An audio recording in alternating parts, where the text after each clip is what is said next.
なんか見られてまずい不適切データでも入ってるの？そんなわけあるか。お前だって他人に個人端末触らせないだろ。さて一緒にやっちまうか。Bandai, indudablemente nos has traído a la mesa obras maestras. Y también unas cuantas mierdas. Siendo así que cada vez que Bandai anuncia algo, la verdad es que no sabemos qué esperar. Pero aún así, con este historial tan fluctuante, la verdad es que siento que vale la pena siempre echarle un ojo a las propuestas de esta empresa. Y aunque en su catálogo se encuentra la saga Souls y Elden Ring, opacando por completo a las demás IPs, la verdad es que Bandai tiene otros juegos, tiene otras sagas, tales como la saga Tales, Soul Calibur y una de sus nuevas IPs, Scarlet Nexus. ¿Qué onda, banda? Bienvenidos a mi canal Masbits, yo soy Gesa, y hoy les voy a hablar de esta relativa nueva propuesta de Bandai. ¿Está al nivel de sus más grandes obras? ¿Es solo un título mediocre? ¿O es otra de las mierdas que nos llega a dar? Bueno, banda, espero que con esta reseña podamos encontrar la respuesta a estas incógnitas. Así que adelante, banda, empecemos.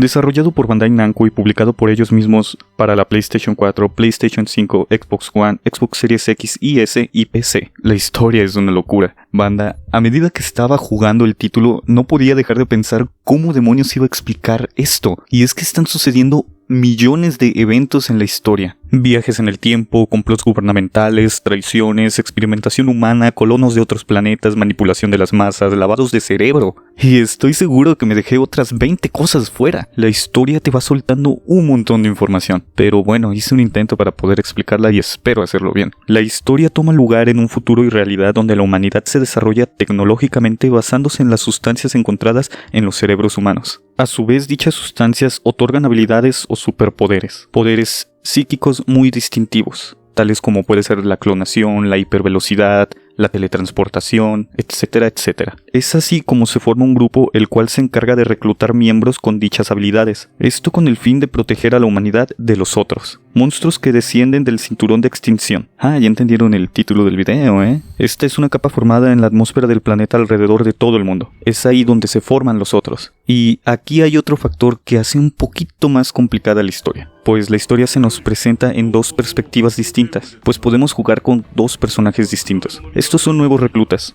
uno llamado Yuito Sumeragi, un joven alegre y entusiasta, descendiente del fundador de la ciudad, y Kazane Randall, una chica seria, racional y directa, la mejor cadete de su clase. Estos personajes con aparentes personalidades opuestas se encargan de protagonizar la historia. Banda, la historia es una locura. Yo admiro mucho a la gente que puede crear mundos tan grandes y complejos. Y es que supongo que para muchos puede sonar algo fácil, solo creas un mundo y listo, ¿no? Pero la creación de un mundo, de un universo, es algo sumamente complicado cuando se hace bien. Y la verdad es que aquí se hace muy bien. Te explican cómo es el gobierno, te explican la historia de las ciudades, sus creencias, hay hasta religiones. Cuando un mundo está muy bien construido, se vuelve un factor influyente y positivo en la misma historia. Y esto es lo que pasa con Scarlet Nexus. No sientes a los personajes en un mundo ficticio en el cual pueda pasar cualquier cosa y listo. No, sabes que va a haber repercusiones de sus actos en su mundo. Sabes que si hacen algo, la sociedad los va a ver de distinta manera. Y la historia en sí siento que es muy buena. Algo un poco muy rebuscada, como que intentaron darle un poco más de profundidad y terminaron poniendo muchos elementos y haciéndola muy rebuscada, pero aún así es muy buena y disfrutable. Si hay un factor negativo en esto de la historia, es que por esta misma sobrecarga de elementos hubo factores que olvidé. Por ejemplo, el que te plantan como el villano principal durante gran parte del juego. Yo calculo un 70% se pierde. Se los juro que ya estaba en la recta final del juego, como en ese último 30% que menciono, y recordé, oigan, ¿y este vato? ¿Que no era una amenaza? ¿Qué pedo? Ya voy a terminar y hacer mundos complejos, historias profundas, es difícil. Y no solo porque tu historia tenga un montón de elementos, la hace automáticamente compleja y buena. En este caso sí lo es, pero siento que hubo esta sobrecarga. Pudieron haberlo hecho mejor, siento. O al menos que el villano, el enemigo, estuviera un poco más metido en la historia. Siento que es un factor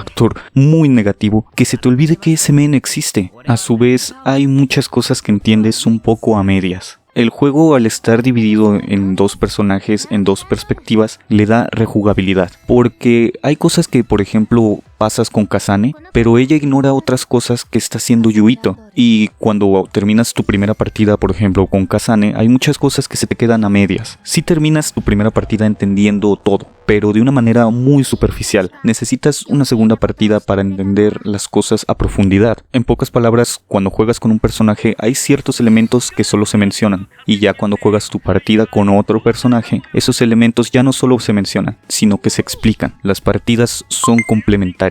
Y la historia no solo está muy bien cargada por estos muy buenos elementos y por este mundo tan interesante, sino que además los personajes la cargan de muy buena manera. Son divertidos, carismáticos, interesantes, y hay waifus, banda, ¿qué más quieren? Por cierto, Sugomi ves waifu. La verdad es que te vas encariñando con los personajes. Es de reconocer que obviamente esto es subjetivo y muy personal, pero siento que están escritos de una manera que al menos un par de ellos te van a interesar. Obviamente no te van a interesar todos, es imposible, eso ya es parte de nuestra persona y no todo el mundo nos agrada. O simplemente va a haber personajes que te interesen más, te interesen menos, pero es 100% seguro que con al menos uno te vas a encariñar. Y me encanta que estos personajes no se quedan simplemente ahí siendo personajes secundarios, también tienen su desarrollo de personaje tal como los personajes principales. Todo el mundo tiene problemas y todo el mundo trata de solucionarlos. La música, banda, la verdad no es estelar, consta de melodías muy simples. No me malentiendan, el soundtrack no es malo, es decente. Podría decir que es bueno, es acorde a las situaciones, funciona bien con el gameplay y es bien utilizado en los momentos, pero la verdad no es un soundtrack destacable ni épico como por ejemplo el de la saga de Nier o el de la saga de Final Fantasy. El soundtrack simplemente está ahí, lo escuchas, se nota y ya, solo está ahí. Hay muy pocas melodías que destaquen, como por ejemplo la de la batalla final, que es muy buena, la música licenciada de los créditos y del opening, que sinceramente recomiendo que escuchen esa canción, está muy buena, pero de ahí en más el resto de las canciones, por ejemplo en el combate, por ejemplo en la exploración de los mapas, simplemente está ahí. Repito, hay una que otra melodía que sí es muy buena y destacable, pero la mayoría simplemente está ahí. Nos encontramos ante un juego de acción, un hack and slash, algo sencillo, pero aún así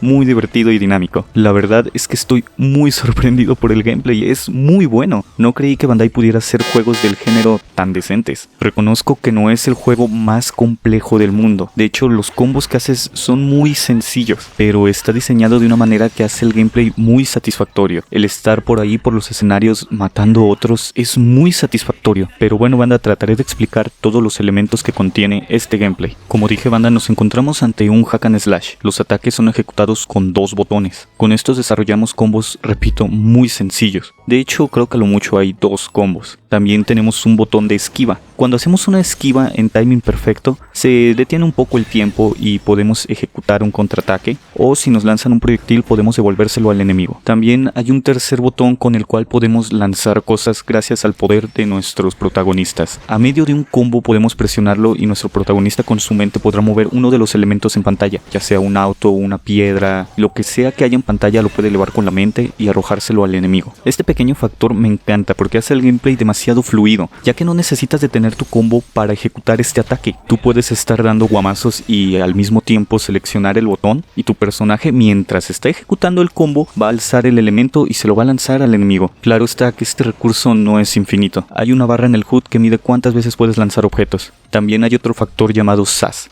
Todos tus compañeros tienen poderes distintos, ya sea que uno controla fuego, otro las rocas, otro se teletransporta, otra se multiplica, etcétera, etcétera. La verdad es que me encanta cómo está desarrollado el SAS, pues siento que pudieron irse por el camino fácil y simplemente poner poderes elementales. Ya sabes, que presiones un botón y que ahora tus ataques sean de fuego, ahora tus ataques sean de agua, ahora tus ataques sean de tierra. Pero no, en verdad se las ingeniaron. Sí hay 2 ataques, que uno es de fuego y otro es eléctrico, que hace que simplemente tus ataques sean de fuego o de electricidad. Pero los demás, por ejemplo las rocas, te hacen invulnerable a los ataques durante un periodo de tiempo, o sea, no recibes nada de daño. La teletransportación te acerca al enemigo, la hipervelocidad detiene el tiempo alrededor, hay invisibilidad, clarividencia, clonación. Siento que desarrollaron estos ataques de una manera ingeniosa y no solo se quedaron en lo mismo, en, como dije, simplemente darle un bonus a tu ataque. Bueno, estos elementos también tienen un límite. También en el HUD tienen una barra que indica cuánto tiempo los puedes usar. Y tus compañeros no solo te prestan sus poderes, sino que también te ayudan en batalla. Puedes usar esta barra de 2 maneras distintas, ya sea que tú te quedas con su poder durante un tiempo o ellos vienen a ayudarte con un ataque especial y poderoso. Esto abre muy bien estrategias de combate. Y hay más barras, banda.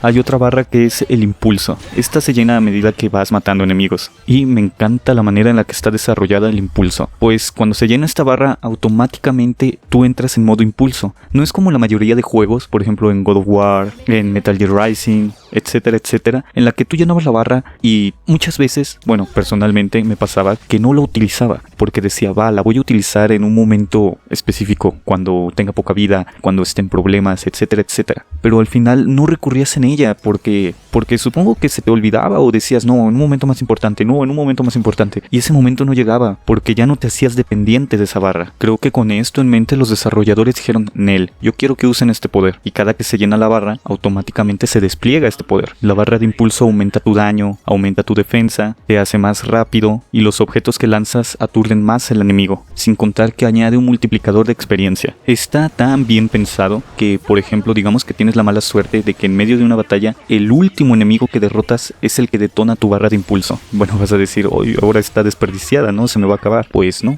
pues resulta que cuando no estás en batalla, esta barra de impulso ni siquiera se consume. Bueno, el juego dice que sí se consume, pero la verdad es que se consume exageradamente poco. Así que puedes ir con el impulso activado hasta la otra sección de batalla y boom, ahí sí se empieza a consumir. Espero no sonar a que estoy exagerando, pero detalles así que en papel suenan tan simples, suenan como algo natural que cualquiera hubiera pensado. La verdad es que a nadie se le ocurre hasta que alguien lo dice. Así que los desarrolladores tuvieron un coco muy grande para pensar en esto. Y bueno, si el impulso cerebral no es suficiente para ti, también hay otro power-up que se llama campo cerebral. Este también consta de otra barra que se llena, pero este sí es opcional. O sea, no se activa automáticamente. Tú lo puedes activar cuando quieras. Y aquí es cuando reafirmo mi punto, porque la verdad es que el campo cerebral sí te hace muy poderoso, pero yo no lo usé demasiado. Por lo mismo de que decían, no, lo voy a usar en otro momento.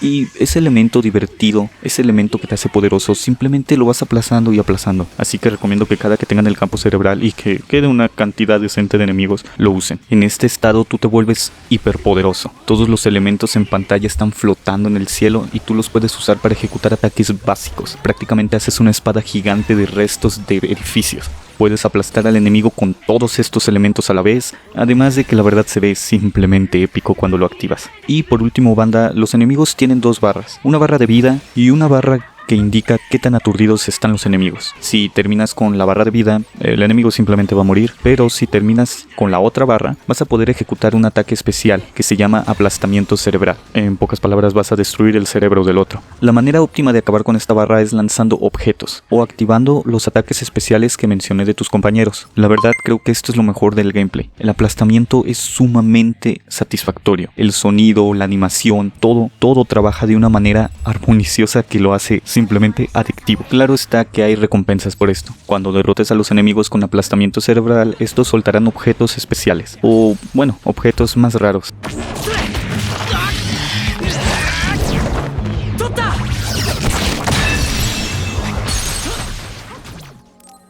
Los escenarios son simples, la verdad, no hay mucha exploración en este juego. No hay muchos secretos, no hay coleccionables para encontrar, simplemente son pasillos donde se encuentran los enemigos. Esto sonaría como un factor muy negativo en cualquier juego, pero el gameplay, como dije, está hecho de una manera tan buena, tan satisfactoria y tan divertida que simplemente se te olvida que no hay nada en los escenarios. Casi todos los escenarios son simplemente mapas con enemigos, a excepción de 2 o 3 que son las ciudades en donde vives, donde puedes aceptar una que otra misión de algún NPC. Cada que termines un episodio de la historia principal va a haber free times. Sí, los free times ya son eventos muy comunes en casi todos los juegos. Bueno, en estos free times vas a poder hablar con tus compañeros, para tener un vínculo más grande con ellos, para que realmente puedan ser amiguitos. Para esto vas a poder darles regalos o contestar sus mensajes, etcétera, etcétera. Estos episodios vinculares son importantes porque son el desarrollo de personaje de los personajes secundarios. Sin contar que entre más amigo te hagas de tus compañeros, vas a poder acceder a episodios vinculares donde todo el equipo está implicado. Ya sabes, una salida con tus amigos, un pachangón. Son eventos muy divertidos. Creo que vale la pena trabajar estos vínculos solo por los eventos, pero la verdad es que hay más recompensas de fondo, pues entre más seas amigo de alguien, su poder del SAS va a mejorar. Ya sea que la barra dura más tiempo, ya sea que hace más daño, ya sea que se agrega otro efecto. Ya saben, banda, las amistades fortalecen todos nuestros atributos. Toda la ambientación del juego juego me parece muy buena. Los hilos rojos que tienen los personajes alrededor, sus outfits, las calles de las ciudades con todos estos anuncios, todo el estilo sci-fi, hasta el HUD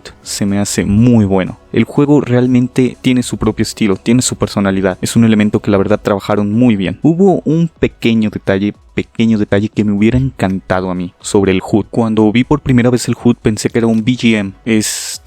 ¿Cómo explicarlo? Como un medidor de la música de fondo que subían, bajaban estas cositas al ritmo de la música de fondo. Por ejemplo, los que salen en Danganronpa. Bueno, yo pensaba que el HUD, todas estas barras que tenían eran un BGM. Y siento que ahí hay una oportunidad desperdiciada. Repito, es un detalle mínimo, muy tonto que simplemente se me ocurrió a mí. Pero siento que hubiera estado épico, papus.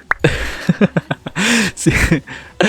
La verga. Siento que hubiera estado muy bien que ese HUD hubiera sido un BGM. Ahí hay una oportunidad, pudieron haberlo hecho. Pero bueno, solo es una tontería, es un detallito que me hubiera gustado. Y banda, hoy no voy a poder hablar muy bien de los trofeos. La verdad es que personalmente no he platinado el juego. Estoy viendo una guía y dicen que es sencillo. Vi los trofeos y sí, me parece sencillo. Prácticamente solo tienes que pasarlo 2 veces para que se desbloqueen la gran mayoría de trofeos. Hay uno que otro, como hacer 30 misiones secundarias o vestir a los personajes de alguna manera. Pero de ahí en más creo que es un platino muy sencillo. No voy a profundizar mucho en esto porque no lo he platinado. Y normalmente me gusta hablar de los juegos ya cuando los platiné, porque normalmente cuando los platinas ya desbloqueaste el 100% del título. Pero la verdad es que a medida que estaba jugando este juego, crecieron las ganas en mí de hablar de él. Es que es muy divertido. Yo lo recomiendo mucho. Bueno, banda, en pocas palabras, creo que es muy notorio que el título me encantó. Y no solo eso, siento personalmente que Bandai dejó puertas abiertas para mejorar mucho este título en una posible secuela. Hacer mapas más grandes, hacer que la exploración sea mejor, poner alguno que otro coleccionable, algo, para que los mapas sean un poco más interactivos. No solo ir por ahí buscando otros, matando otros, y luego volver a caminar, buscar más otros, etc. No, que haya una exploración real. Porque los escenarios están bonitos, están bien, están acordes a la ambientación del juego. Pero te das cuenta de que simplemente son pasillos. Ahí hay un factor a mejorar, que siento que pueden mejorar. Desconozco qué tan buena recepción tuvo el título, pero ahora en estos momentos la verdad es que está a un precio muy económico. Está como a $30, 600 pesos mexicanos. Siento que Bandai tomó la pésima decisión de sacarlo antes de Elden Ring. Es que había mucha gente que pudo haber estado ahorrando por Elden Ring y simplemente pasó este título de largo. Y no es justo, porque el juego es bueno. Obviamente, no es una obra maestra. Y siento que a comparación de Elden Ring sí, se queda corto. Pero aún así es un muy buen juego en su género, aún así es divertido, aún así es un muy buen juego. Yo, sinceramente, lo recomiendo. Y bueno, banda, eso es todo por mi parte. Esto es Más Beats. Yo soy Gesa y muchas gracias por llegar hasta esta parte del video. Muchas gracias a mis suscriptores, muchas gracias a todas las personas que me están apoyando. Muchas gracias a Carol por ayudarme con las miniaturas. Muchas gracias a Dianita por ayudarme con las miniaturas y muchas gracias a Nacho por ayudarme con las miniaturas porque estaban saturadas. Muchas gracias a todos. Muchas gracias por su apoyo. Creo que es muy obvio que esto me está divirtiendo demasiado. No voy a profundizar más en esto, ya lo he dicho muchas veces. Muchas gracias, banda. Espero poder seguir aquí un buen rato.